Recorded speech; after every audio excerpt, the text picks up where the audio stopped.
एक गुरु का शिष्य ध्यान कर रहा था, लेकिन उसका ध्यान केंद्रित नहीं हो रहा था। उनका मन सदैव विचारों से भरा रहता था। उसने अपने दिमाग को खाली करने की बहुत कोशिश की, लेकिन उसकी सारी कोशिशें नाकाम रहीं। अंत में जब वह सब कुछ कर चुका, तब वह अपने गुरु के पास गया और बोला, गुरुदेव, मेरा मन हमेशा विचारों से भरा रहता है। मैं एक जगह ध्यान केंद्रित नहीं कर पाता। जब देखता हूं तो दूसरी चीज पर चला जाता हूं, फिर तीसरी और चौथी चीज करता हूं। मेरे दिमाग में हजारों विचार चलते रहते हैं और मुझे पता भी नहीं चलता कि ऐसा कब होता है। बहुत समय बाद मुझे एहसास होता है कि मैं क्या करने बैठा था और क्या सोच रहा था। हे गुरुदेव, मैं अपने दिमाग को विचारों से खाली करना चाहता हूं। मैं चाहता हूं कि मेरे मन में एक भी विचार न रहे।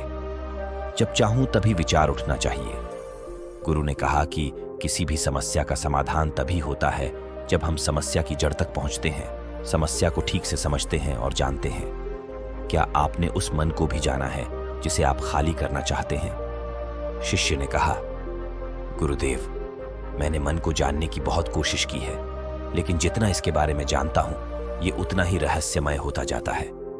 गुरु ने कहा, जाओ और छोटे छोटे पत्थरों से भरा एक घड़ा ले आओ। तब शिष्य छोटे छोटे पत्थरों से भरा एक घड़ा ले आया और गुरु के पास रख दिया। गुरु ने कहा, इस घड़े को अपना मन समझो और इस घड़े में पत्थर भरे हुए हैं। अब इस घड़े में और पत्थर डालो। शिष्य घड़े में पत्थर डालने लगा। घड़ा पहले से ही भरा हुआ था। 12वां पत्थर रखते ही बाकी सभी पत्थर नीचे गिरने लगे। तब गुरु ने कहा, रुको और ध्यान से देखो। अब घड़े में कोई पत्थर तो नहीं आ रहे हैं, बल्कि वह नीचे गिर रही है, क्योंकि यह भर गया है। इसमें जो भी आ सकता था वह आ गया। अब और पत्थर नहीं आएंगे। यदि आप दूसरा पत्थर लगाना चाहते हैं तो पहले पत्थरों को बाहर निकालना होगा। शिष्य ने तुरंत कहा, गुरुदेव, मैं समझ गया कि आप क्या कहना चाहते हैं कि हमें अपने दिमाग को विचारों से खाली कर लेना चाहिए। गुरु मुस्कुराए और गुरु ने कहा, पहले पूरी बात समझो और फिर दिमाग को खाली करो। गुरु ने कहा कि हमारा मन इस घड़े के बिल्कुल विपरीत है। तुम घड़े को पत्थरों से तो भर सकते हो, लेकिन मन को विचारों से नहीं भर पाओगे। मन हमेशा खाली रहता है। शिष्य ने कहा, गुरुदेव, मुझे कुछ समझ नहीं आ रहा है। अगर दिमाग हमेशा खाली रहता है तो हम उसे खाली करने की कोशिश क्यों करते रहते हैं? इसकी क्या जरूरत है? गुरु ने कहा, इस घड़े से एक एक करके सारे पत्थर निकालो। शिष्य ने वैसा ही किया और घड़े से एक एक पत्थर निकालता रहा और अंत में घड़ा खाली हो गया। गुरु ने कहा, देखो, तुमने एक एक पत्थर निकाला। यह घड़ा खाली हो गया है। अब आप इस घड़े में कोई भी पत्थर डाल सकते हैं, दूसरा पत्थर डाल सकते हैं, या फिर वही पत्थर दोबारा डाल सकते हैं। आप इसे आधा भर सकते हैं या फिर पूरा भर सकते हैं। शिष्य ने कहा, गुरुदेव, मैं भी ऐसा ही हूं। मैं बता रहा हूं कि मन को खाली करना है। ये तो पत्थर हैं, इन्हें आसानी से निकाला जा सकता है और घड़ा खाली किया जा सकता है, लेकिन मैं अपने मन को कैसे खाली करूं? गुरु ने कहा, इस खाली घड़े में एक पत्थर डालो और 2 पत्थर निकाल लो। शिष्य ने यह कहा, ऐसा कैसे हो सकता है कि जब इस घड़े में एक पत्थर होगा तो एक ही पत्थर निकलेगा, फिर 2 पत्थर कैसे निकल सकते हैं? गुरु ने कहा, चलो ऐसा करो, इस घड़े में 2 पत्थर डालो और 4 पत्थर निकाल लो। शिष्य ने कहा, गुरुदेव, ये कैसे संभव हो सकता है? ये कोई चमत्कारी बर्तन नहीं है कि 1 डालो तो 2 निकालो, 2 डालो तो 4। गुरु ने कहा, यह घड़ा चमत्कारी नहीं है, लेकिन तुम्हारा घड़ा यानी तुम्हारा मन चमत्कारी है। यदि आप इसमें एक विचार निकालेंगे तो इसके पीछे 2 विचार होंगे। जब आप उन 2 विचारों को पकड़ते हैं तो उनके पीछे 4 विचार उभर आते हैं और वह खाली नहीं रहता। ये मन का भ्रम है कि सब कुछ है, लेकिन कुछ भी नहीं है। शिष्य ने कहा, गुरुदेव, आप जो कह रहे हैं वह मैं समझ गया, लेकिन क्या मैं हमेशा अपने विचारों के जाल में फंसा रहूंगा? क्या मन के भ्रम से बाहर निकलने का कोई रास्ता है? बिल्कुल नहीं। और जब आप उन 4 विचारों को पकड़ते हैं तो उनके पीछे 16 विचार उभरते हैं, और ऐसा करने से विचारों की एक लंबी श्रृंखला बन जाती है और आप कहीं नहीं रुकते, एक के बाद दूसरे विचार को पकड़ते चले जाते हैं। यह मिट्टी का घड़ा पत्थरों के घड़े के समान है।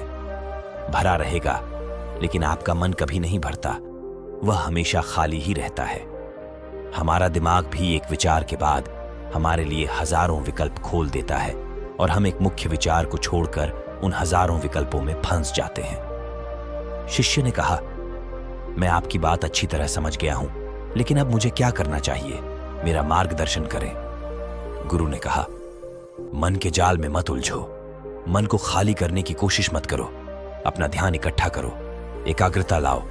जो भी कर रहे हो उसे अंतिम मानकर करो।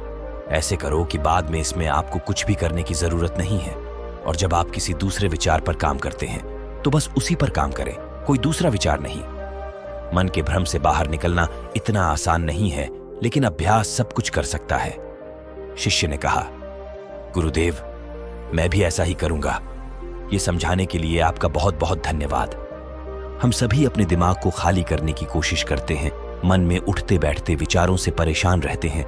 हम चाहते हैं कि ये विचार कहीं चले जाएं और हम शांत हो जाते हैं, लेकिन जितना हम इन विचारों से दूर भागते हैं, हम विचारों का उपयोग करते हैं कि वे हमें शांत करते हैं, और वे आपके उन्हीं विचारों से जुड़े होते हैं जिन्हें आप छोड़ना चाहते हैं। इसलिए ये विचार इतनी शक्तिशाली हैं। जब आप सोचना ही नहीं चाहते तो आप शांत रह सकते हैं।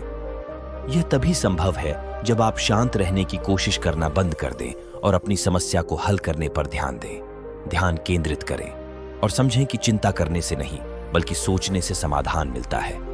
गुरु ने कहा, इस मिट्टी के बर्तन को पत्थरों से आधा भर दो। शिष्य ने वैसा ही किया। फिर गुरु ने कहा, अब इन पत्थरों में से एक पत्थर चुन लो और उस पत्थर की एक छोटी सी मूर्ति बनाकर मुझे दे दो। मैं जानता हूं कि तुम एक अच्छे कलाकार हो।